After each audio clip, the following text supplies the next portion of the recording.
Hello friends, आज हम पढ़ेंगे पीडियाट्रिक नर्सिंग के टॉपिक्स जो कि वेरी इंपॉर्टेंट है नॉट सेट से। आज से हम नॉट सेट की तैयारी करेंगे, सारे सब्जेक्ट पढ़ेंगे और जो भी मेरे पास इंपॉर्टेंट नोट्स है वो सब मैं आपको प्रोवाइड कराऊंगी, आपकी एक अच्छी तैयारी कराऊंगी और आई होप मेरी भी अच्छी तैयारी हो जाएगी। ठीक है। Growth and development, milestone development theories, neonatal vital sign, care of newborn और फेटल सर्कुलेशन और congenital heart disease and gestational system वाली डिजीज़ और वो क्या होता है वो सब कुछ पढ़ेंगे हम। तो ये हमारे टॉपिक रहेंगे 8 यूनिट्स 8 टाइप्स। पीडियाट्रिक नर्सिंग एक इम्पोर्टेंट है नर्सिंग में और कंपटीशन एग्ज़ाम में इससे क्वेश्चन पूछे ही जाते हैं। और आज हम एक पॉजिटिव भगवान का नाम लेके याद करते हैं, शुरू करते हैं अपनी पीडियाट्रिक नर्सिंग। चलो, सबसे पहला टॉपिक आएगा ग्रोथ एंड डेवलपमेंट। क्या आएगा? Growth and development. मैं ये सही से बोल दूंगी, अगर इसमें कुछ नहीं दिखाई दे तो आप मेरी बात सुनना, ठीक है। सबसे पहला टॉपिक है पीडियाट्रिक नर्सिंग का ग्रोथ एंड डेवलपमेंट। ग्रोथ क्या होती है? ग्रोथ एक फिजिकल मैचुरेशन होता है, फिजिकली मैचुरेशन होता है, मतलब कि शरीर का बढ़ता तो पहाड़ भी है और बढ़ता पहाड़ भी है, लेकिन वो डेवलपमेंट नहीं होता है उसमें, मतलब वो काम नहीं कर सकता, फंक्शन नहीं कर सकता, मैचुरेशन नहीं हो सकता। तो ये डेवलपमेंट सिर्फ इंसानों में या कुछ जानवर पेड़ पौधों में भी डेवलपमेंट होता है, लेकिन स्किल्स नहीं होती है उसके अंदर। हमारे अंदर क्या होती है? स्किल्स होती है, कैपेसिटी होती है काम करने की, जिससे हम मोटिवेशन होते हैं, अपने लक्ष्य प्राप्त करते हैं। तो डेवलपमेंट क्या होता है? मैं आपको पहले ग्रोथ बता देती क्या होता है।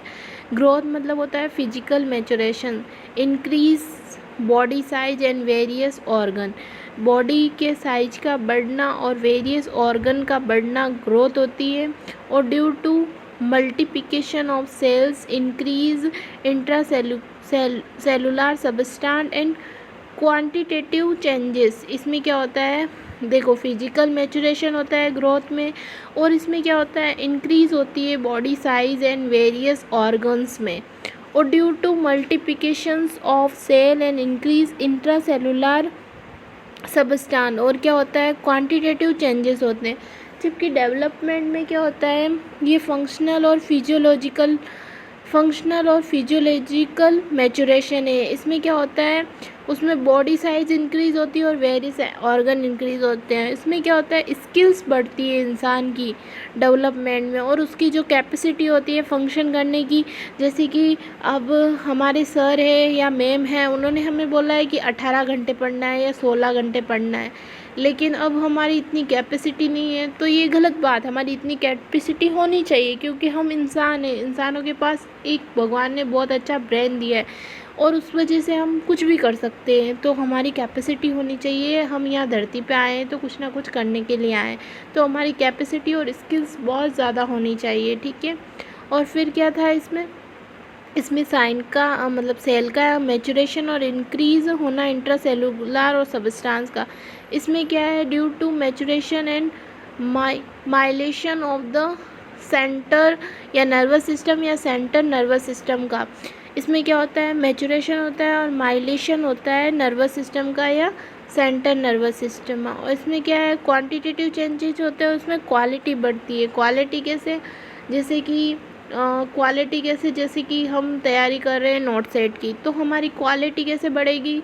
हमें सब चीज़ें याद आनी चाहिए। जैसे ग्रोथ और डेवलपमेंट पढ़ लिया, आगे इसकी क्वेश्चन भी है, तो हमें क्वेश्चन देखते ही याद आना चाहिए कि हमने पढ़ा था। जैसे आ गया कि डेवलपमेंट में क्या होता है, ऑप्शन आ गया physical maturation, increase size and very organ, या क्वांटिटेटिव या क्वालिटेटिव। तो हमारा आंसर क्या हो जाएगा? क्वालिटेटिव डेवलपमेंट में। ऐसे क्वेश्चंस आएंगे, आगे हम पढ़ेंगे। फिर है ये अपना ग्रोथ और डेवलपमेंट में मेन चीज़ें यही थी याद रखने के लिए, ये 4 पॉइंट्स, बाकी सब बेकार की बातें, ये याद करने की है, ठीक है। प्रिंसिपल्स मैं आपको मेन पॉइंट ही पढ़ाऊँगी जो एग्ज़ाम के लिए इम्पोर्टेंट है और वो हमें याद करने हैं, ठीक है। सेकंड है अपना प्रिंसिपल। तो सबसे पहला है सिपेलो यानी कि सेपेलोकॉर्डियल डायरेक्शन यानी कि हेड टू टेल, मतलब डेवलपमेंट हमने हमेशा हेड से लेके टेल तक यानी कि ऊपर से नीचे तक डेवलपमेंट होता है। इसको बोलते हैं सेपेलोकंड्रल यानी कि हेड से लेके पैरों तक डेवलपमेंट होते हैं। मेरे पास इसके है ना कॉपी में भी नोट्स है, मैं आपको वो बाद में बताऊंगी, अभी वो मेरे पूरे नहीं हैं। ये अच्छे नोट्स हैं, ये सिंपल से हैं, इनमें ज़्यादा इतना कुछ नहीं है, इतना याद हो तो अनिफ है नोट सेट के लिए, ठीक है। फिर है प्रोक्समोडल का मतलब होता है नियर टू फार, यानी कि नियर टू फार का मतलब क्या हो गया, जैसे कि ये अपनी बॉडी है, नियर टू फार का मतलब हो जाएगा, अब देखना, नियर टू फार का मतलब हो जाएगा ये अपनी बॉडी थी, वो ये अपनी बॉडी है ना,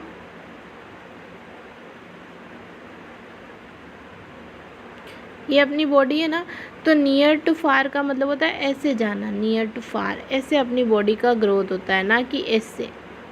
नियर टू फार यानी कि दूर जाना, बॉडी से दूर जाना, जैसे कि हाथ लंबे होते हैं, चेस्ट लंबी होती है, पाँव लंबे होते हैं, जो अपना जो बीच का एरिया होता है चेस्ट अब्डोमिनल, वो पहले छोटा होता है, फिर धीरे धीरे क्या होता है बड़ा होता है, तो उसको बोलते हैं नियर टू फार, प्रोक्सिमेटल, ठीक है। फिर थर्ड है जनरल टू स्पेसिफिक का मतलब क्या हुआ, सबसे पहले हम जनरल बनते हैं, नॉर्मल से हमारे हाथ पाँव कान बनते हैं, स्पेसिफिक में कैसे जाते हैं, फिर हमारे में डेवलपमेंट होता है, दिमाग आता है, फिर हम सोचते हैं हमें क्या करना है, हम पढ़ाई करते हैं 8 12 9 10 ऐसे पढ़ते हैं, फिर हम कॉलेज में जाते हैं, फिर सोचते हैं यार कॉलेज में भी कोई मतलब नहीं है, मेन तो हमारा गवर्नमेंट एग्ज़ाम पाना या कोई एक अच्छी सक्सेस पाना हमारा मेन होता है। फिर है कंटिन्यूस, ये प्रिंसिपल्स है ना, continuous, general to specific, proximal और सेपेलोकैंडिलर डायरेक्शन और यूनिक, कंटिन्यूस और यूनिक, ये 5 प्रिंसिपल है, कोई भी पूछे तो याद रखने हैं। अब आप सब ऐसे आंखें बंद करके याद कर लो। सबसे पहले क्या था, सेपेलोकॉन्डिलर, प्रोक्सिमल और third general to specific, unique और कंटिन्यूस, ऐसे ऊपर नीचे भी याद कर सकते थे। ये क्या हुए 5 प्रिंसिपल्स इम्पोर्टेंट है पीडियाट्रिक नर्सिंग में। अब हम पढ़ेंगे फैक्टर इफेक्टिंग क्या क्या होता है, देखो जेनेटिक और प्रीनेटल और पोस्टनेटल, 3 ही फैक्टर इफेक्टिंग होते हैं बच्चे के लिए। ये हम क्या पढ़ रहे हैं, बच्चे का डेवलपमेंट पढ़ रहे हैं। पीडियाट्रिक में कौन आता है, बच्चा, उसका डेवलपमेंट एंड ग्रोथ पढ़ रहे हैं, ठीक है। अब उसके हम पढ़ रहे हैं, हमने है ना ग्रोथ एंड डेवलपमेंट पढ़ लिया था बच्चे का, न्यूबॉर्न का, छोटे बच्चे का, फिर प्रिंसिपल्स पढ़ लिए, फिर हमने पढ़ा है फैक्टर इफेक्टिंग, पढ़ा नहीं है अब पढ़ेंगे। फैक्टर इफेक्टिंग में क्या है, जेनेटिक है, प्रीनेटल है, पोस्टनेटल है। जेनेटिक मतलब होता है जीन, सेक्स एंड रेशियो, 3 चीज़ आती है जेनेटिक में, जीन्स आते हैं और सेक्स आता है एंड रेस आता है, ठीक है। सेकंड है प्रीनेटल में क्या आता है, मैटरनल न्यूट्रिशन, अगर माँ अच्छा न्यूट्रिशन लेगी तो बच्चे की ग्रोथ अच्छी होगी। फिर है मैटरनल इलनेस, अगर बच्चा बीमार है, माँ बीमार है तो बच्चा भी बीमार होगा, तो मैटरनल न्यूट्रिशन का ध्यान रखेंगे, मैटरनल इलनेस का ध्यान रखेंगे, मैटरनल इन्फेक्शन का और मैटरनल हार्मोन का और मैटरनल सब्सटेंस एब्यूज़ का। तो सब कुल मिलाकर प्रीनेटल में क्या करेंगे, मदर का ध्यान रखेंगे कि उसको अच्छा न्यूट्रिशन मिले, उसको इलनेस ना हो, उसको इन्फेक्शन ना हो, उसके हार्मोन सही से रहे और वो कोई भी सब्सटेंस अब्यूज़ ना करे, जैसे कि सिगरेट, अल्कोहल, ये सब कुछ यूज़ ना करे, ड्रग्स हुई, चरस, गांजा, ये सब कुछ मदर प्रेगनेंसी में यूज़ ना करे। वैसे ऐसे भी यूज़ नहीं करना चाहिए, लेकिन प्रेगनेंसी में तो कॉन्ट्रा इंडिकेट है, बिल्कुल भी यूज़ नहीं करना चाहिए, वरना उसका बच्चा क्या हो जाएगा, लो वेट हो जाएगा, इंट्रायूटाइन डेथ भी हो सकती है, तो ये सब कुछ हो सकता है। फिर पोस्टनेटल फैक्टर इफेक्टिंग क्या होते हैं, पोस्टनेटल में क्या होता है, nutrition, postnatal childhood, postnatal illness, postnatal infection हो सकता है, पोस्टनेटल फिजियोलॉजिकली हो सकता है, पोस्टनेटल इन्वायरमेंट हो सकता है, पोस्टनेटल कल्चरल फैक्टर हो सकता है, पोस्टनेटल सोशियो इकोनॉमिकल स्टेटस हो सकता है, और क्लीमेंट एंड सक्शन और प्ले एंड एक्सरसाइज हो सकता है, बर्थ और ऑर्डर ऑफ चाइल्ड हो सकता है, इंटेलिजेंसी हो सकती है, हार्मोन्स हो सकते हैं। तो ये सब कुछ क्या हो सकता है, पोस्टनेटल कारण हो सकते हैं। इसमें क्या होगा, रिलेटेड टू बच्चे, postnatal nutrition, postnatal childhood, postnatal illness, postnatal infection, postnatal psychology, postnatal environment, postnatal culture factor, postnatal social economical structure, climate and section and play and exercise, birth and order of child, in intelligence and hormones। ये क्या था, postnatal था। अब हम पढ़ेंगे growth and development age period, बच्चे की as के साथ कैसे ग्रोथ एंड डेवलपमेंट होता है। सबसे पहले क्या है, न्यू बॉर्न, न्यूनेट। न्यूनेट में क्या होता है, बर्थ टू 28 वीक।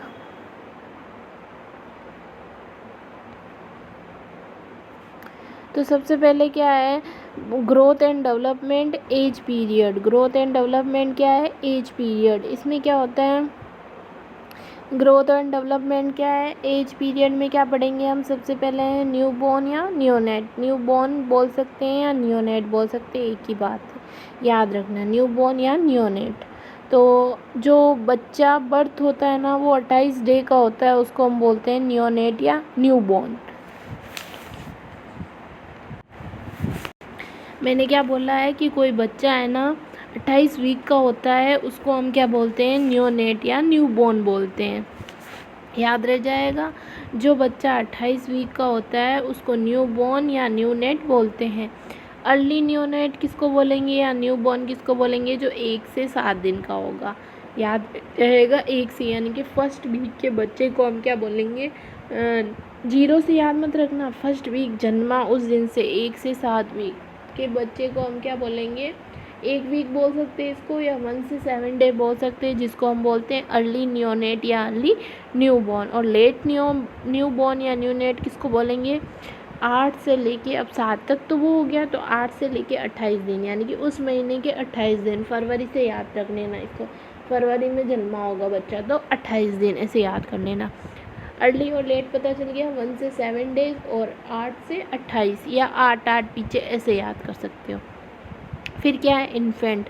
अब 28 तक ख़त्म हो गया अपना, अब इन्फेंट कहाँ से शुरू हो जाएगा, 28 से लेके 1 साल तक। 28 से लेके जो 1 साल का बच्चा होता है हम उसको क्या बोलते हैं, इन्फेंट। अगर हमारे हॉस्पिटल में कोई 1 साल का बच्चा हो, 1 साल से कम बच्चा हो, तो हम उसको क्या बोलेंगे, इन्फेंट। या उसको 28 दिन हो गए हैं तो हम उसको क्या बोलेंगे, न्यूनेट। और 28 दिन के पहले हैं तो लेट न्यूनेट। और 1 हफ्ते से पहले या 1 हफ्ते का ही है तो उसको क्या बोलेंगे, अर्ली न्यूनेट। समझ में आ गया। अब अर्ली चाइल्डहुड, अब वो क्या है, अब वो ख़त्म हो गया, उसका इन्फेंट लाइफ वहाँ तक रही है, कहाँ से, 28 डे से लेके 1 साल तक, 1 ईयर। अब अर्ली चाइल्डहुड किसको बोलेंगे, टॉल्डर। सबसे पहले अर्ली चाइल्डहुड में क्या आएगा, टॉल्डर, प्री स्कूल, 2 आएंगे। क्या आएगा, अर्ली चाइल्डहुड यानी कि पहले, जैसे नियोनेट में अर्ली पढ़ा था ना, वैसे ही इसमें अर्ली चाइल्डहुड, मिडिल चाइल्डहुड और लेट चाइल्डहुड 3 होते हैं। क्या होते हैं, अर्ली, मिडिल और लेट। अर्ली में 2 होते हैं, टॉल्डर एंड प्री स्कूल। अर्ली में क्या होगा, बच्चा अब 1 से 3 साल हो गया तो हम उसको बोलते हैं टॉल्डर। अब हम किसी बच्चे को देखते हैं ना, जैसे कि मेरे पास में एक बच्चा पहले रहता था, तो वो क्या हो गया, 1 से 3 साल का था, 3 साल का भी नहीं था, वो तो 2.5 साल का था, है ना। तो है ना, वो क्या हो गया, टॉल्डर हो गया। और उसका समझ लो एक बड़ा भाई है जो कि 6 साल का है, तो वो क्या हो gया, प्री स्कूल, तो वो स्कूल जाता है। तो टॉल्डर को हम स्कूल नहीं भेजते हैं, 1 से 3 साल बच्चा घर पे ही सीखता है, मम्मी से, पापा से, तो उसको बोलते हैं टॉल्डर। 1 से 3 साल के बच्चे को क्या बोलेंगे, टॉल्डर। और 3 से लेके 6 साल के बच्चे को बोलेंगे प्री स्कूल। फिर है मिडिल चाइल्डहुड।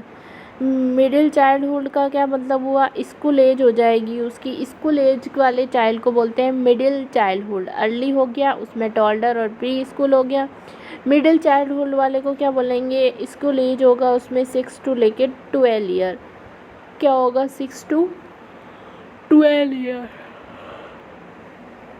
School as. ये है मेनली स्कूल एज। इसको वो प्री स्कूल थी 3 से 6, अब स्कूल एज क्या है, 6 से 12 साल के बच्चे को स्कूल एज भेजना। फिर लेट चाइल्डहुड क्या है, लेट चाइल्डहुड का मतलब होता है अडोलसेंस। अडोलसेंस का मतलब किशोरावस्था, इसकी हिंदी है वैसे तो वो होती है 13 से 18 साल। 13 के बाद में चाहे लड़का हो या लड़की हो वो अडोलसेंस में चले जाते हैं, और उससे पहले 6 से 12 साल का जो भी बच्चा वो स्कूल एज कहलाएगा, और 1 से 3 साल का बच्चा टॉल्डर, और 3 से 6 साल का बच्चा प्री स्कूल। ऐसे याद रखना।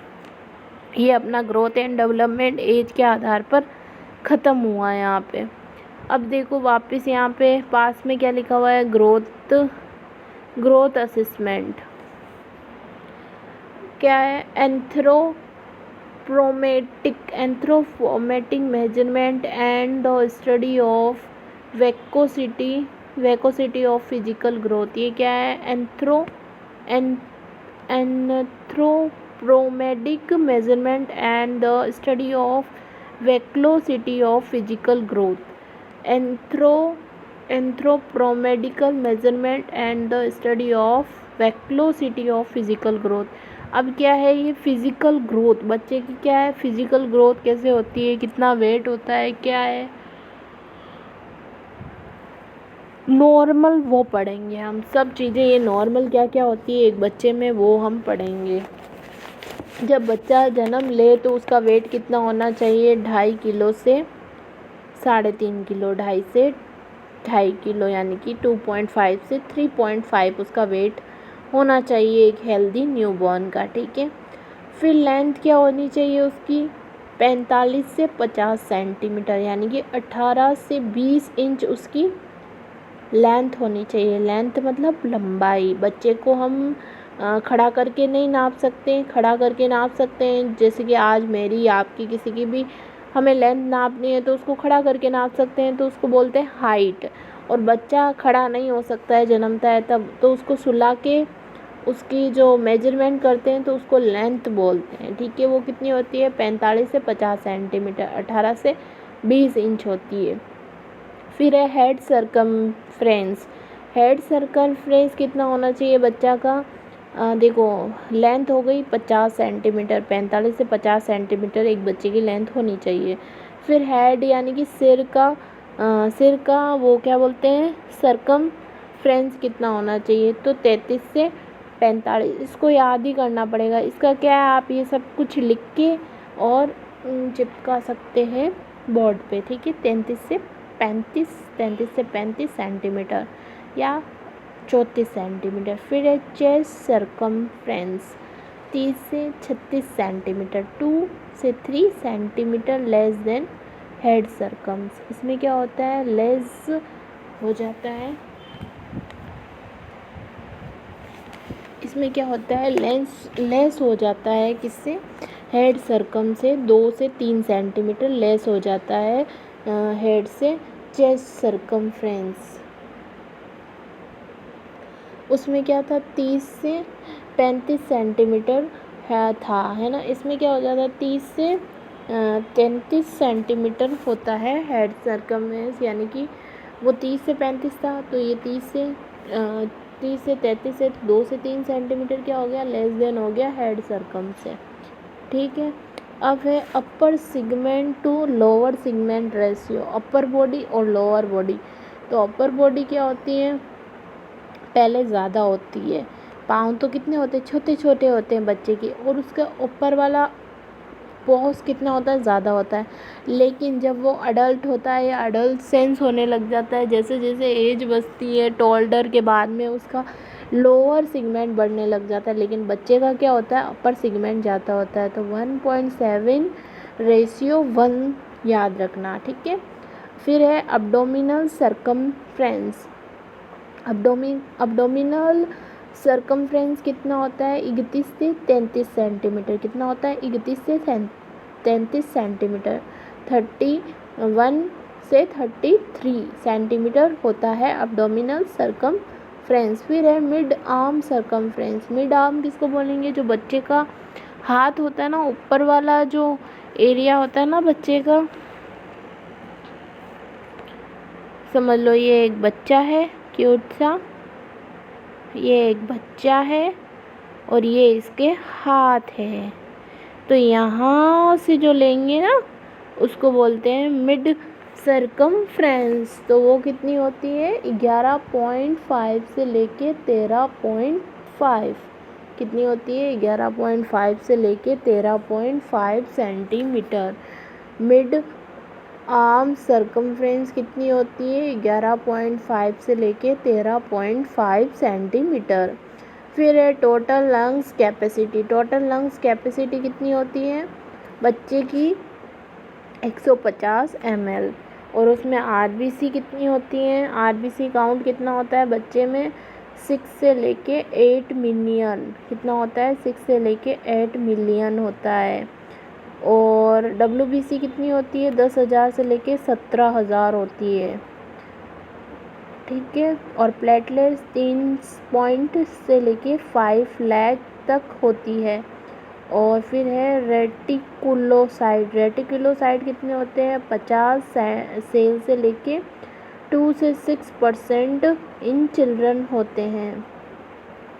फिर है ESR, यानी कि ESR क्या होता है बच्चे में इंक्रीज होता है। और IgG क्या होता है हाई होता है थ्रू प्लेसेंटा। फिर HB कितना होता है 18 से 20 ग्राम होता है बच्चे में। याद रखना बच्चे में कितना होता है, छोटा न्यूबॉर्न में 18 से 20 ग्राम होता है हीमोग्लोबिन। और उसकी लाइफ स्पैन कितनी होती है आरबीसी की, या फिर हम बोल सकते हैं अपनी HB की, तो 60 से लेके 80। अपने में कितनी होती है 120 दिन। और हमारे में हीमोग्लोबिन कितना होता है 12 से लेके 14 या 15 तक हो सकता है, लेकिन बच्चे में कितना होता है 18 से 20 होता है।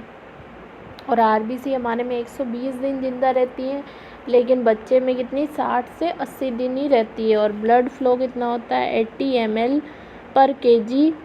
प्री टर्म में 90 ml पर kg। देखो ब्लड वॉल्यूम कितना होता है 18 ml kg, और प्री टर्म में 90 ml पर kg होता है। और आईजी कैसे मिलता है बच्चे को, थ्रू ब्रेस्ट फीडिंग से। तो मदर को क्या है ब्रेस्ट फीडिंग करानी चाहिए। और ब्लड ग्लूकोज कितना होता है 40 to 60 ml पर DL first day, 50 to 90 ml 90 पर DL second day. Blood glucose पहले दिन तो कितना होता है 40 से 60 ml DL होता है फर्स्ट डे 50, ठीक है। Second day 90 ml second day हो जाता है, ठीक है।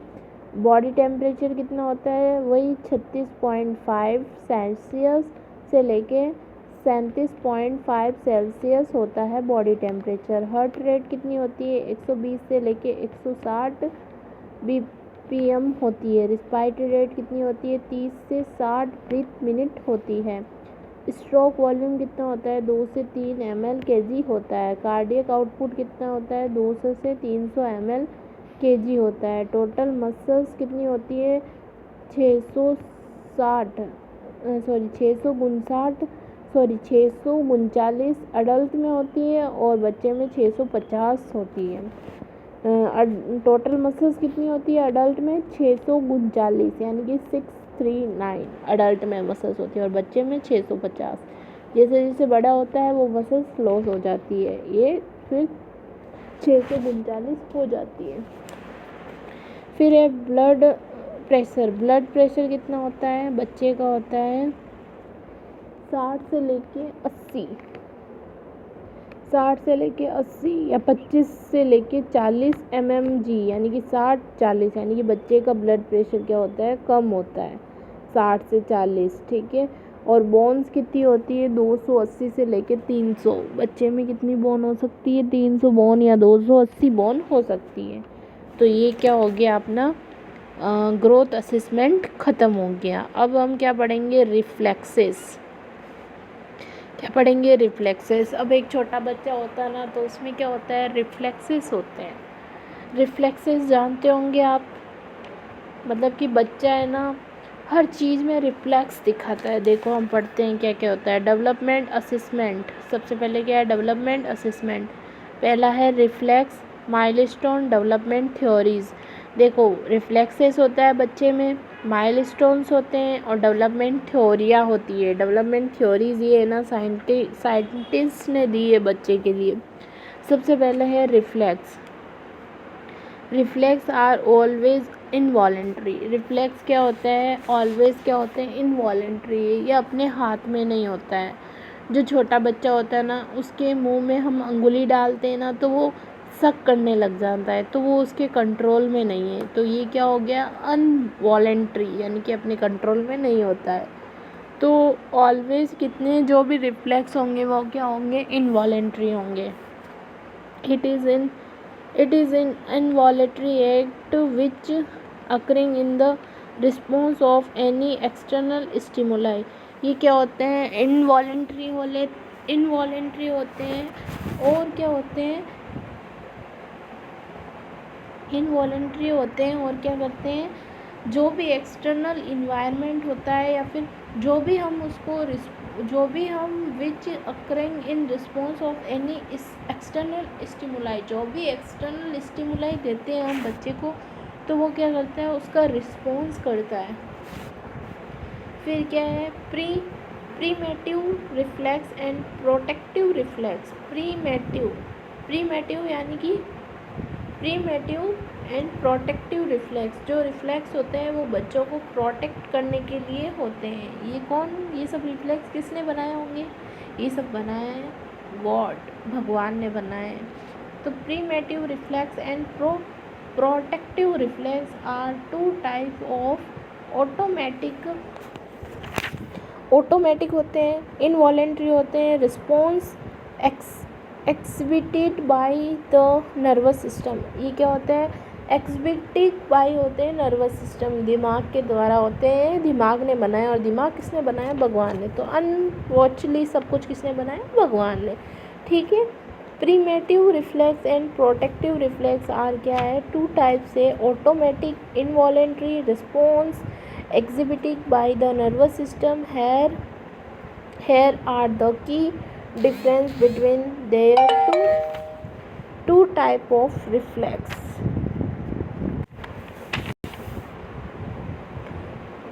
ठीक है। रिफ्लेक्स कितने होते हैं?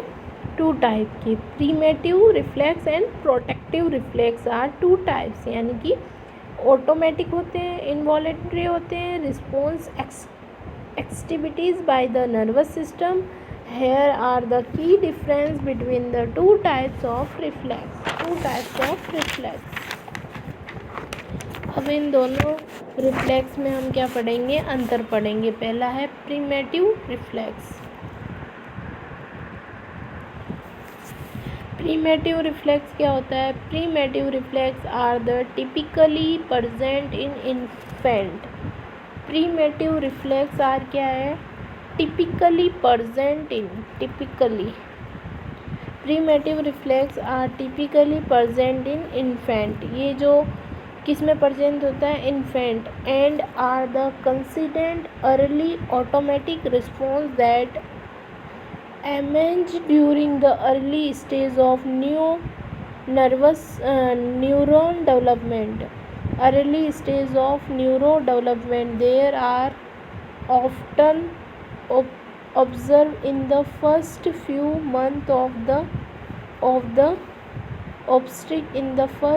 months of life and gradual integrate as the nervous system mature। Nervous system mature. इसमें क्या होता है? ये ना कब तक रहते हैं? फर्स्ट फ्यू मंथ होते हैं ना, तब तक रहते हैं। क्योंकि जब तक नर्वस सिस्टम प्रॉपर उसका बच्चे का डेवलपमेंट नहीं हो जाता है, तब तक क्या होता है? ये रिफ्लेक्स रहते हैं। एक बार आप इस पढ़ लेते हैं। Primitive reflex are typically present. क्या होते हैं? टिपिकली प्रेजेंट्स होते हैं इन्फेंट में। And are there consist early automatic. Early यानी कि नहीं, early automatical response that image during the early stage of neuro development. जो अर्ली डेवलपमेंट होता है ना, neuro development, there are upon obstacle in the first few months of the life and gradually integrate as the nervous system maturation। ठीक है, nervous system maturation होने तक ये रहते हैं, और फिर कुछ रिफ्लेक्स है जो लाइफ लॉन्ग भी रहते हैं, जैसे कि छींकना, खांसना, ये भी रिफ्लेक्स है जो कि लाइफ लॉन्ग रहते हैं। The reflex that present at birth. Reflex क्या होता है, मेनली प्रजेंट होते हैं बर्थ के time. The reflex that present at birth persist for some time. Persist यानी कि कुछ समय के लिए रहते हैं। देन डिस्पेयर या रिसॉल्व, कुछ समय बाद ये क्या होता है, डिस्पेयर का मतलब कि चले जाते हैं, या रिसॉल्व हो जाते हैं, या नर्वस रिपेयर हो जाते हैं। ठीक है, फिर है प्रोटेक्टिव रिफ्लेक्स। प्रोटेक्टिव रिफ्लेक्स क्या है, protective reflex are more advantage. Protective reflex क्या है, are more advantage and typically देखो, प्रोटेक्टिव वो थे प्रीमेटिव और ये है प्रोटेक्टिव। दो टाइप के होते हैं। प्रीमेटिव तो क्या होता है, डेवलपमेंट करते हैं नर्वस सिस्टम का और थोड़े टाइम के लिए रहते हैं फिर चले जाते हैं। अब प्रोटेक्टिव रिफ्लेक्स क्या होते हैं, जो है ना कभी डिस्पेयर नहीं होते हैं और लाइफ लॉन्ग रहते हैं। प्रोटेक्टिव रिफ्लेक्स यानी कि are more advantage and typically emergence later in development are response to specific threat or dangers. They continue to play a role throughout life in maintaining safety and preventing harm। ये क्या करते हैं, dangers को play करने के लिए और maintaining और सेफ्टी के लिए और लाइफ लॉन्ग बने रहते हैं। It is also present at birth. ये क्या होते हैं, कब प्रजेंट होते हैं, बर्थ के टाइम प्रजेंट होते हैं। It is also present at birth के टाइम प्रजेंट होते हैं। परसिस्ट फॉर लाइफ लॉन्ग, और लाइफ लॉन्ग रहते हैं। और नेवर डिस्पेयर, ये कभी भी नेवर डिस्पेयर होते हैं, कभी भी डिस्पेयर नहीं होते हैं। फिर इम्पोर्टेंट नोट्स क्या हैं, primitive reflex is initially for protective and survival in early age. जो प्रीमेटिव रिफ्लेक्स होते हैं ना, वो इनिशियली फॉर प्रोटेक्टिव और सर्वाइवल इन अर्ली एज क्या करते हैं, जो प्रीमेटिव रिफ्लेक्सेस होते हैं ना, वो क्या करते हैं, इनिशियली जो अपनी लाइफ होती है उसको प्रोटेक्ट करने के लिए और ये जो हमारी ये दुनिया है इसको सर्वाइव करने के लिए अर्ली एज में ये प्रीमेटिव रिफ्लेक्स ज़रूरी होते हैं। और present of primitive reflex indicate nervous system well being. और जब ये जो प्रीमेटिव जो रिफ्लेक्स प्रेजेंट होते हैं तब क्या होता है कि जब ये सही से चलते हैं अपने बॉडी में, जो बच्चा होता है उसके, तो हम मानते हैं कि उसका नर्वस सिस्टम एकदम सही है, वेल बीइंग है उसका नर्वस सिस्टम। अब हम पढ़ेंगे प्रीमेटिव रिफ्लेक्स क्या कौन से होते हैं। सबसे पहला होता है रूटिंग रिफ्लेक्स। कौन सा होता है, रूटिंग रिफ्लेक्स। रूटिंग स्टिमुलाई कैसे देंगे, stimulus when current of the mouth entering right or left cheek of newborn in touch, cheeks of the newborn in touch। क्या करते हैं इसमें, जो माउथ होता है बच्चे का उस पे है ना हम उंगली लगाते हैं लेफ़्ट या राइट चिक्स पे, तो उससे क्या होता है बच्चा उसी साइड में रोटेट हो जाता है और अपना मुंह ओपन कर लेता है, उसको बोलते हैं रूटिंग यानी मुंह ओपन कर लेना। जो छोटा बच्चा होता है न्यू बॉर्न, उसके हम गालों पे, आज हमारे गालों पे कोई टच करता है तो मुंह ओपन थोड़ी करते हैं, लेकिन जब छोटा बच्चा होता है न्यू बॉर्न होता है और ये रिफ्लेक्स कब तक रहता है, 3 महीने तक या 2 महीने तक रहता है, जब तक मतलब वो दूध पी रहा है तब तक। फिर वो अपनी मर्ज़ी से पिएगा या नहीं पिएगा, उसकी मर्ज़ी। 3-4 महीने के बाद ये डिस्पेयर हो जाता है। तो छोटे बच्चे ने भगवान को एक ऐसी ताकत दी है ताकि वो कभी है ना ऐसे दूध पीना भूल ना जाए।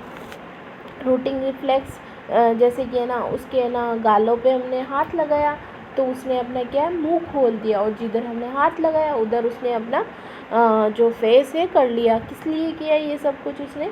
मिल्क के लिए। अब मदर उसको ब्रेस्ट फीडिंग कराएगी, अपना ब्रेस्ट उसके मुंह में दे देगी और उसके मुंह में दूध चला जाएगा। इससे क्या होगा, वो उसकी भूख ख़त्म हो जाएगी और फिर वो सर्वाइव करेगा इस दुनिया में। जैसे कि हमने पढ़ा था, ये सर्वाइव करने के लिए इम्पोर्टेंट होते हैं बच्चे के लिए। जैसे ही मदर उसको ब्रेस्ट फीडिंग पिलाएगी वो चुप भी हो जाएगा और उसकी भूख भी शांत हो जाएगी। तो ये था रूटिंग रिफ्लेक्स। क्या हो गया ये?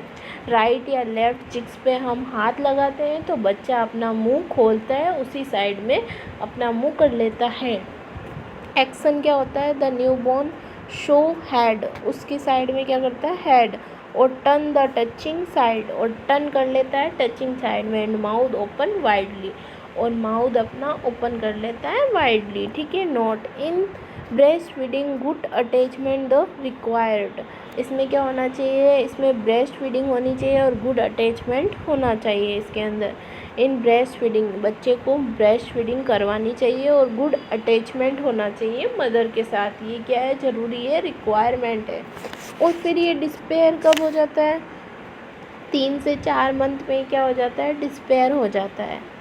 इतना ही चाहिए बच्चे को, फिर तो वो खुद से ही पी लेगा। अब उसकी आदत हो गई है, भगवान ने रिफ्लेक्स डाल दिए। 3 से 4 महीने, 2 महीने मान लो आप 2 महीने तक रहा तो 2 महीने तक बच्चा ज़िंदा रह गया दूध पी के। अब उसके दिमाग ने ये सीख लिया है कि ऐसा मिल्क पीना। अब उसको भूख रहेगी तो वो पी लेगा, अब ज़बरदस्ती से उसको अब नहीं पिला सकते।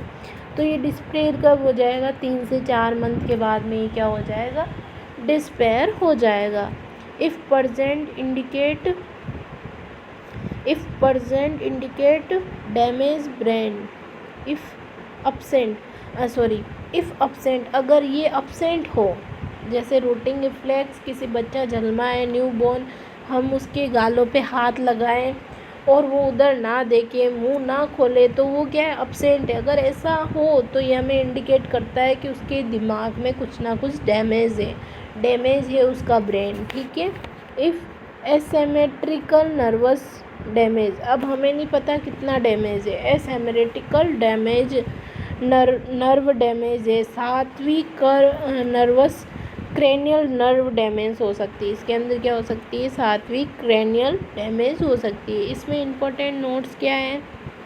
Good attachment baby birth mother, इसमें क्या होता है? गुड अटैचमेंट होता है बेबी एंड मदर के बीच में। जो भी बच्चा है यानी कि जो न्यू बॉर्न हुआ है, बेबी हुआ है, उसके और उसकी मदर के बीच में क्या होता है? गुड अटैचमेंट होता है। गुड अटैचमेंट कैसे होता है?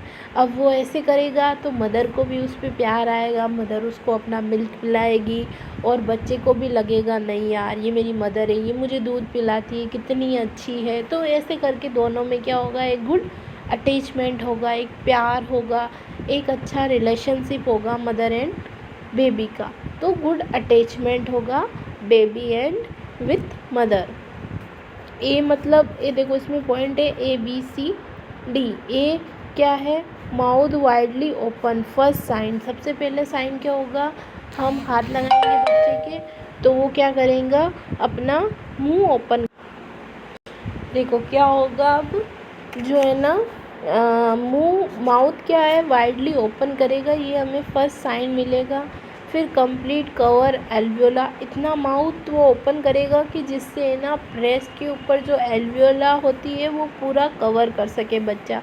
फिर लोअर लिप शुड बी एक्सट्रेड, और जो लोअर लिप होता है वो शुड बी एवरी टिप होना चाहिए, एवरी टिप। ठीक है, मतलब पूरा अटैच होना चाहिए मदर के एल्वियोला से। एक्टिवली सकिंग, और बच्चा फिर क्या करना चाहिए? एक्टिवली सकिंग करना चाहिए। चिन टच ब्रेस्ट, और ये चिन जो होती है ना ठोडी, वो टच होनी चाहिए ब्रेस्ट से। ठीक है, एक्टिवली टचिंग, एक्टिवली सकिंग। अब क्या है, बच्चा सकिंग करना चाहिए, एक्टिवली सकिंग, एक्टिवली सकिंग। तो ये अपना क्या ख़त्म हुआ, रूटिंग रिफ्लेक्स। अब हम पढ़ेंगे tonic neck reflex. Tonic neck reflex asymmetrical tonic neck reflex, या फिर फैंचिंग पोजीशन, ईयर राइट और left, ear right and left. इसमें क्या होता है, action, the new born show extension, the new born show extension of extremities, it turning side, flexion of the extremities of opposite side. इसमें क्या होता है, tonic neck reflex कैसे हो गया, इसमें जो न्यू बोर्न है ना उसको क्या करेंगे, एक्सटेंस ऑफ एक्सटिमुलाई टर्निंग साइड, उसको टर्निंग साइड होगा, उसको हम सुनाएंगे ना जब वो क्या हो जाएगा, turning side and flexion of the extremely open side. Example कैसे, neck turn right side, neck turn right side.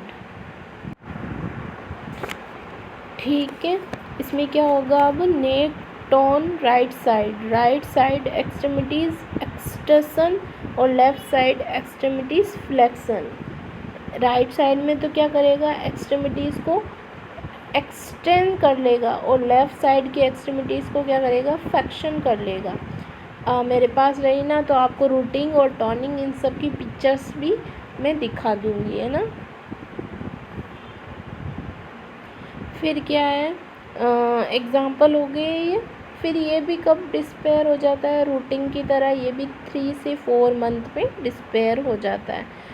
ठीक है, और फिर क्या है, फिर डिस्पेयर कब हो जाता है, 3 से 4 मंथ में। फिर क्या है, when asymmetrical tonic neck reflex disappear, symmetrical tonic neck reflex disappear at 4 year. Asymmetrical tonic disappear हो जाता है, फिर सिमेट्रिकल वाला 4 मंथ पे हो जाता है। फिर upper extremities are extend and lower extremities are flexed, which is resolved with 6 to 8 months. Upper extremities and extend and lower extremities are flexed, which is resolved कब होता है ये, upper and lower extremities, ये होता है 6 to 8 month। कब होता है, 6 to 8 month। फिर है मोरो रिफ्लेक्स। मोरो रिफ्लेक्स क्या होता है, दैट रिफ्लेक्स असिस्ट सीएनएस। ये सबसे पहले अगर क्वेश्चन आए कि कौन सा रिफ्लेक्स है जो सीएनएस को, बेस्ट रिफ्लेक्स को असिस्ट कर सकते हैं, बेस्ट रिफ्लेक्स कौन सा है जो सीएसएफ को असिस्टमेंट कर सकता है, तो हम लिखेंगे मोरो रिफ्लेक्स।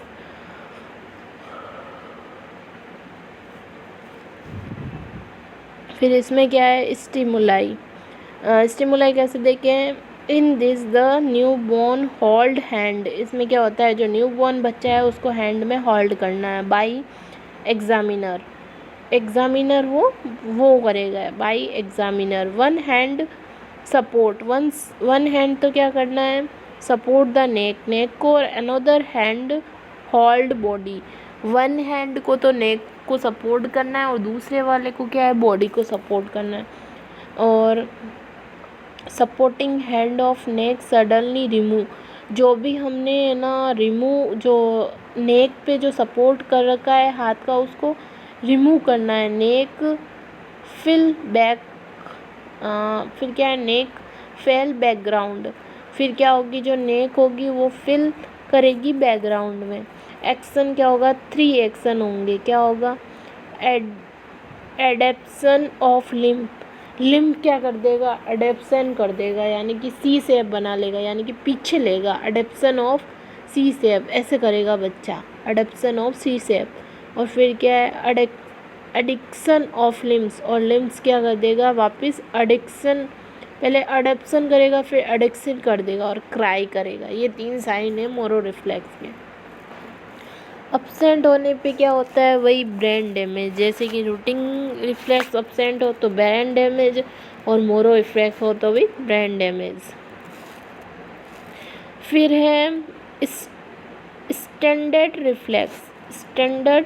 स्टैंडर्ड रिफ्लेक्स, इसमें क्या होता है, स्टिमुलाई क्या होती है, लाउड वॉइस सडनली, बच्चे के पास जाएंगे और उसके कान में या उसके पास में जाके साउंड लाउड करेंगे, लाउड साउंड सडनली, तो बच्चा क्या करेगा, वही अडेप्शन करेगा, फिर अडक्शन करेगा और फिर क्राई करेगा। और ये डिस्पेयर कब हो जाता है, 3 से 4 मंथ में स्टैंडर्ड रिफ्लेक्स ख़त्म हो जाता है, और वो मोरो वाला 6 मंथ में ख़त्म होता है। फिर क्या है, if asymmetrical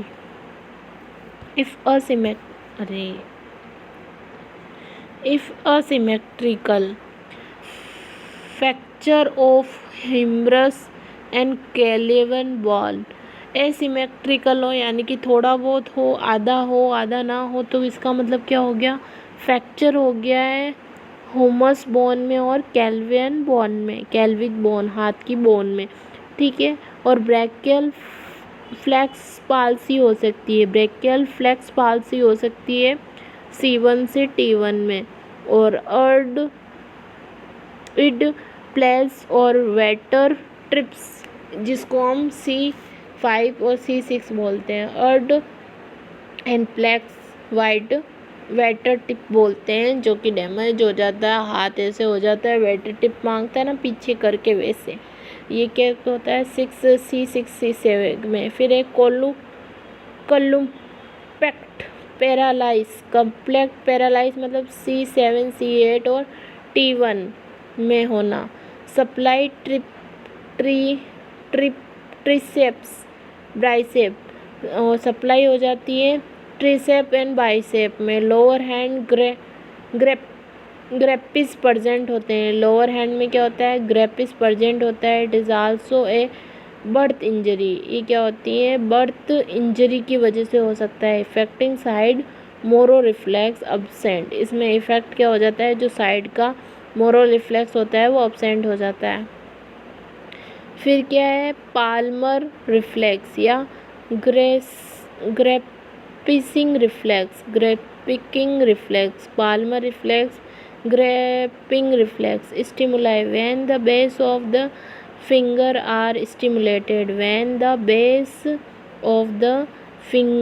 are stimulated, action क्या हो गया, new born show palmar grasping, it is involuntary ग्रैपिंग।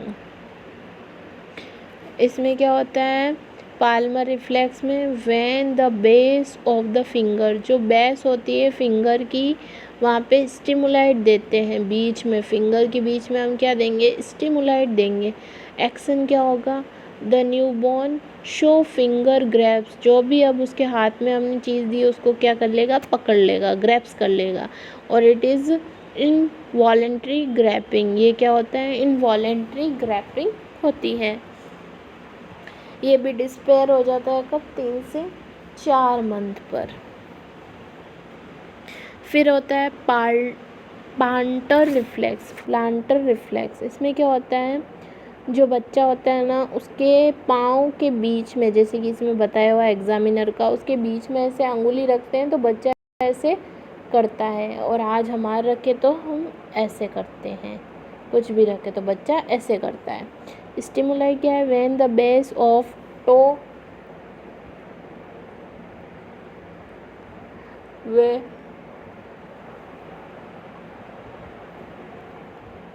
when the base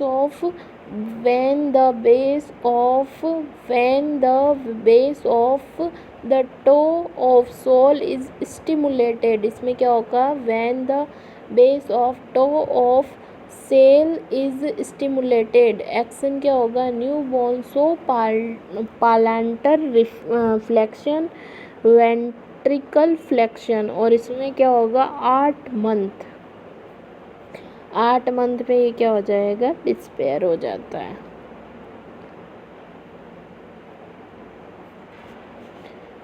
flexion करता है बच्चे के जो पाँव होता है उसके बीच में हम स्टिमुलाई करते हैं तो वो अपनी अंगुलियों को ऐसे कर लेता है और अंगूठा थोड़ा ऐसा कर लेता है पीछे की तरफ, फ्लेक्शन कर लेता है वो अंगुलियों को। तो यही क्या है, प्लांटर रिफ्लेक्स है। अब क्या है, पॉजिटिव बेबिक्स रिफ्लेक्स, पॉजिटिव बेबिन्स की रिफ्लेक्स, पॉजिटिव बेबिन्स की रिफ्लेक्स। देखो द बेबिन्स की रिफ्लेक्स पॉजिटिव में क्या होगा, टेस्ट करेंगे, एग्जामिनर आया है कुछ लेके कील वगैरह और बच्चे के या बड़े के पाँव में ऐसे किया उसने, ठीक है। फिर उसका पाँव उसने क्या किया, अगर अंदर की साइड किया अंगुलियाँ तो है नेगेटिव, और बाहर की साइड किया तो है पॉजिटिव। अंदर करेगा तो नेगेटिव, बाहर करेगा तो पॉजिटिव अंगुलियों को, ठीक है। फिर हम पढ़ेंगे स्टिमुलाई। स्टिमुलाई में क्या होगा, स्टिमुलस में क्या होगा, heel to lateral expect to sole. हम क्या करेंगे, हील से लेंगे लेटरल एक्सपेक्ट ऑफ सोल में। फिर एक्शन में क्या करेंगे, externus dorsi reflex of great toe and fixing of toe age away image.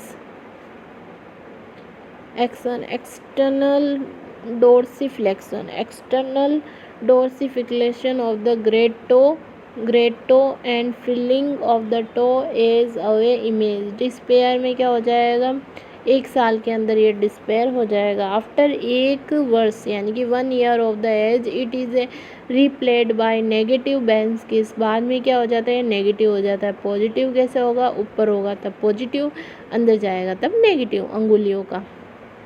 बेबिन्स की reflex after infant indicate underlining neurological issue. Negative babies reflex, the toy crawl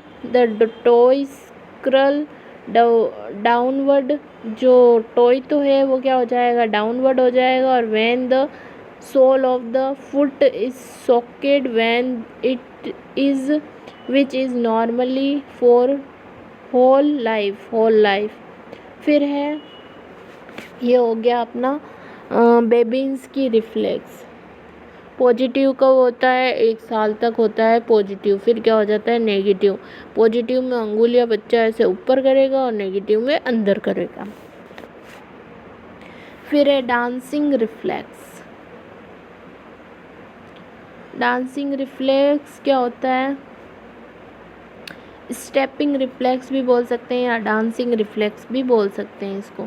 इसमें क्या होता है, स्टिमुलाई कैसे देंगे, when the baby is hold, baby को क्या करेंगे, होल्ड करेंगे अपराइट में, that their feel touch a surface. बच्चे को हाथ में लेंगे, गोदी में लेके नीचे उतारेंगे और वो फिर क्या करेगा, पाँव को अपराइट करेगा और वो क्या करेगा, जो फिट है उसको टच करेगा सरफेस से। तो उसकी टांगी क्या है, पूरी झुकती नहीं है, एकदम लंबी नहीं होती, थोड़ी सी झुकती है और वो ऐसे ऐसे करता है पाँव को ऊपर नीचे। मैं सबकी पिक्चर बता दूंगी। तो वो क्या हो जाता है, डांसिंग रिफ्लेक्स हो जाता है। एक्शन क्या होता है, new born so stepping movement. वो क्या करता है, स्टेपिंग मूवमेंट शो करता है, जिसे हम क्या बोलते हैं, डांसिंग मूवमेंट। ये भी 3 से 4 वीक में ही डिस्पेयर हो जाता है, यानी कि जब छोटा होगा ना, न्यू बॉर्न होगा, तभी ये कर सकते हैं डांसिंग रिफ्लेक्स। फिर तो ये डिस्पेयर हो जाता है। फिर क्या है, एक्सट्यूनेशन टंग रिफ्लेक्स। इसमें क्या होता है, stimuli when the examiner gloves hand tip. इसमें क्या होता है, जो एग्जामिनर होगा ग्लव्स पहन के, hand tip the posterior part of the tongue. और पोस्टीरियर पार्ट में क्या करेगा, टंग। तो न्यू बॉर्न क्या करेगा, शो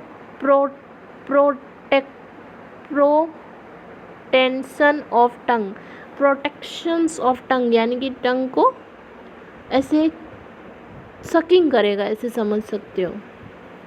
तो इसको ही बोल सकते हैं एक्सट्यूसिंग टंग रिफ्लेक्स, यानी कि बच्चे के मुंह में जब अंगुली डालेंगे तो बच्चा सकिंग करेगा, इसको सकिंग रिफ्लेक्स भी नहीं, सकिंग रिफ्लेक्स दूसरा होता है, इसको यही बोलते हैं, इसको क्या बोलते हैं, एक्सट्यूनेशन टंग रिफ्लेक्स। इसमें इसको क्या बोलते हैं,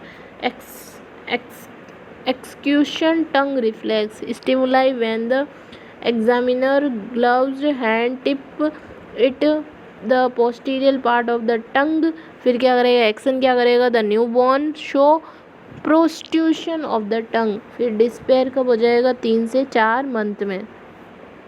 फिर क्या है, डोल आई रिफ्लेक्स। डोल आई रिफ्लेक्स का मतलब क्या होता है, the doll eye reflex also known as the oculocephalic reflex, oculocephalic reflex और vestibular ocular reflex, vestibulo ocular reflex. The doll eye reflex also known as the oculo reflex और vestibular reflex.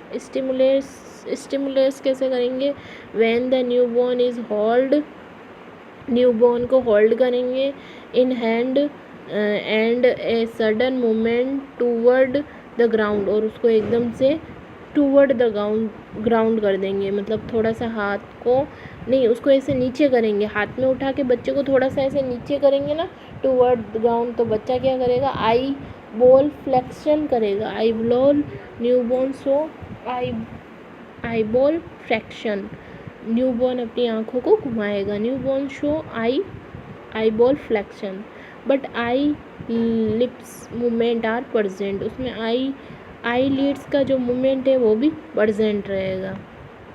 ये भी 3 से 4 महीने में क्या हो जाएगा, डिस्पेयर हो जाएगा। फिर क्या है, glabellar reflex, glabellar reflex also known as glabellar tap sign और मायरसन साइन। इसमें क्या होता है, स्टिमुलाई कैसे देंगे, when the glabellar part of the newborn is tapped, उसको ऐसे से ट्रिपेड करेंगे तो वो क्या करेगा, ब्लिंकिंग ऑफ द आई, ये क्या करेगा, ऐसे हम ग्लाबेलन रिफ्लेक्स होता है या ठोड़ी पे ऐसे ऐसे करेंगे तो बच्चा अपनी आंखों को क्या करेगा, ब्लिंकिंग करेगा, ठीक है। फिर बार क्या है, ग्लाटेंट रिफ्लेक्स। ग्लाटेंट रिफ्लेक्स का मतलब क्या होगा, स्टिमुलाई कैसे देंगे इसमें, when the new born hold horizontally position में बच्चे को हाथ में लेंगे, पोन पोजीशन में बच्चे को क्या करेंगे, हॉरिजेंटली पोन पोजीशन में हैंड में लेंगे, होल्ड करेंगे, and the skin among one side of the spine is ग्रेटनी स्ट्रोक टच, और फिर क्या करेंगे, वन साइड में स्पाइन इज ग्रेटनली स्ट्रोक ऑन टच।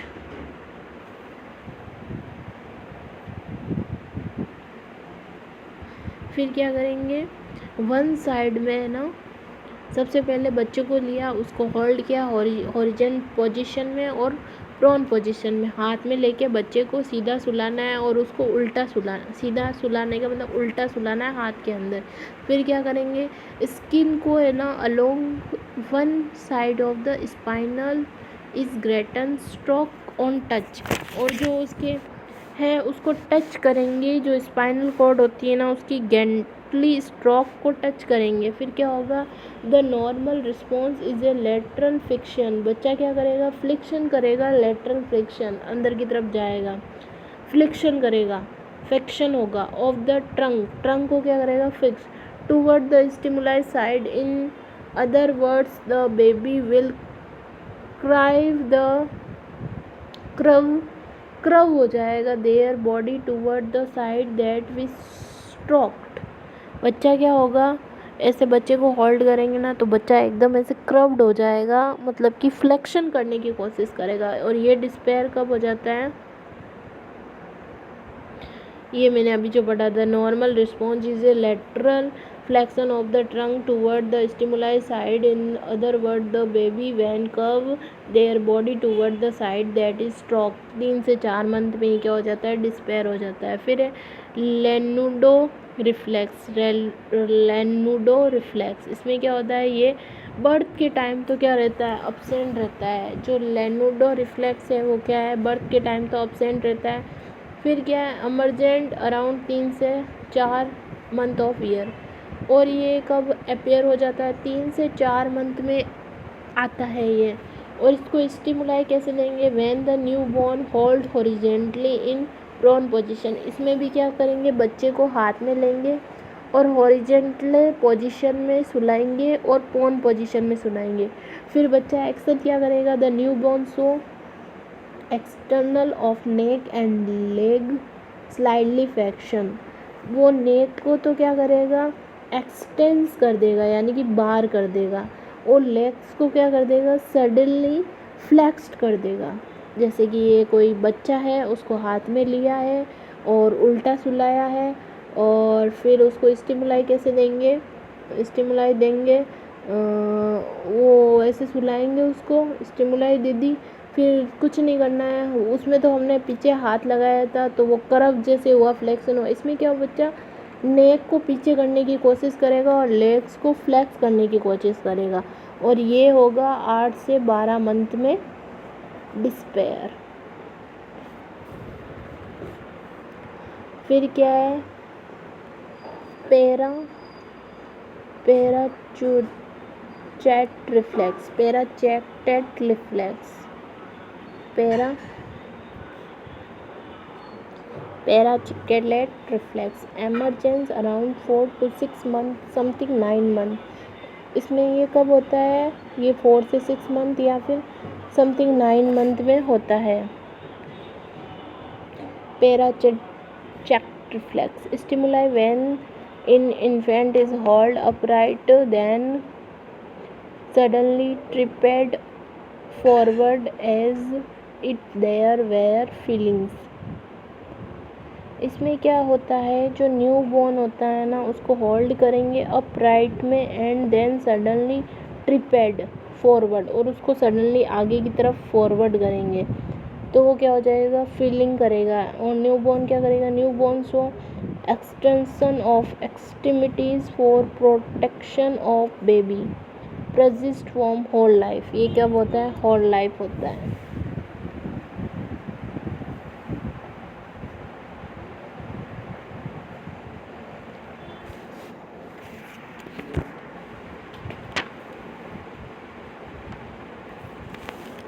फिर है सकिंग रिफ्लेक्स। सकिंग रिफ्लेक्स में क्या होता है, when the plant of the mouth, जो ऊपर वाला होता है ना, plant root of the mouth, जो रूट होती है माउथ की, of the new born is touch by examiner with gloves hand, but जो एग्जामिनर है, जो डॉक्टर है, वो ग्लव्स हाथ को पहन के ऊपर वाला जो होता है रूट ऑफ द माउथ उसको टच करेगा, तो क्या करेगा, जो बच्चा है न्यू बॉर्न है वो क्या करेगा, सकिंग करेगा। न्यू बॉर्न एक्शन क्या करेगा, न्यू बॉर्न स्टार्टिंग सकिंग, और ये कब डिस्पेयर हो जाता है, 3 से 4 मंथ में डिस्पेयर हो जाता है, यानी कि ये सकिंग रिफ्लेक्स चला जाता है। फिर अभी भी होता है लेकिन अब अपनी इच्छा से होता है, मन करेंगे तो सकेंगे, नहीं तो नहीं सकेंगे, तो सकिंग रिफ्लेक्स फिर ख़त्म हो जाता है 3 से 4 मंथ में। फिर क्या, as the infant mature the sucking reflex integrate into the more voluntary control sucking present, जैसे कि इसने भी बता दिया अपनी मर्जी से होता है। फिर 3 से 4 मंथ मतलब कि 2 मंथ या 3 या 4 मंथ तक तो बच्चा ज़बरदस्ती उसको सकिंग करना पड़ेगा। जैसे ही उसके मुंह में हम अंगुली डालेंगे और माउथ ऑफ फ्लर को चेक करेंगे तो वो ज़बरदस्ती सकिंग करेगा, और फिर उसकी मर्जी होगी तो करेगा। फिर है प्रोटेक्टिव रिफ्लेक्स। प्रोटेक्टिव रिफ्लेक्स कौन कौन से होते हैं, प्रोटेक्टिव जो कि होल लाइफ बने रहते हैं और इम्पोर्टेंट होते हैं। स्वेलिंग रिफ्लेक्स, खाना खाते हैं उसको स्लो करते हैं, मतलब कि खाना खाते हैं तो वो अंदर ही जाएगा, स्वेलिंग रिफ्लेक्स होता है। फिर एक गैगिंग रिफ्लेक्स होता है, वॉमिटिंग रिफ्लेक्स होता है, गैस्ट्रो कॉलिक रिफ्लेक्स होता है, सीजिंग रिफ्लेक्स होता है, सीजिंग यानी कि छींकना, upper respiratory involvement with the help of 5 cranial nerve trigeminal होती है ना, उसकी वजह से हम सकिंग रिफ्लेक्स, सिकिंग रिफ्लेक्स करते हैं, coughing reflex, lower respiratory tract involuntary due to irritation of the lower respiratory tract. फिर है बल्जिंग रिफ्लेक्स या बिंगिंग रिफ्लेक्स क्या है? Help eye protection, eye blink करती है, तो ब्लिंकिंग रिफ्लेक्स क्या करता है? आई को प्रोटेक्ट करता है और मॉइस्ट बनाने के लिए हेल्प करता है। फिर एक कॉर्नर रिफ्लेक्स क्या होता है? When touch the corner part person show blinking I with 5 cranial nerve. ये भी क्या करता है? आई को प्रोटेक्ट करता है। Correct use touch the cornea, mostly use in dentally surgery. तो ये क्या था? प्रोटेक्टिव रिफ्लेक्स थे। तो ये सारे रिफ्लेक्स ख़त्म हो गए। अब माइलस्टोन हम पढ़ेंगे बाद में। Thank you so much.